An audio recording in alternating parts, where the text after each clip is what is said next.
Have you guys ever heard of Eratosthenes? He is a 3rd century BCE mathematician, geographer, who was the first person to pretty accurately guess the circumference of the Earth. So he lived in Alexandria, which was, founded by Alexander the Great, one of the many Alexandrias, but I digress.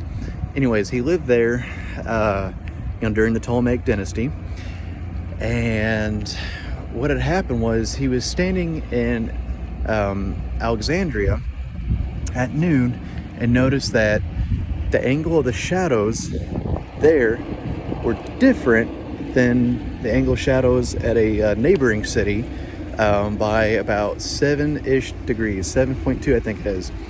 Anyway, he discovered that, or he thought that if the Earth was perfectly flat or what have you, then the angle of the sun at noon in 2 different cities should be the exact same, but they weren't.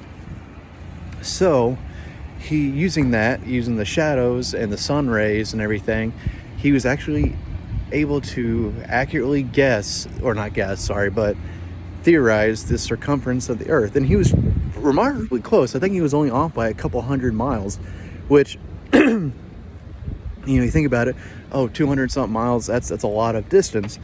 But this is also 2,300 years ago, and he was the first person to do this. And if you're only off by a couple hundred miles over a planet that is thousands of miles wide, I'd say you're pretty darn close. So good on him for that. But just a little fun fact about Eratosthenes. So a name you may never have heard of, but now you know.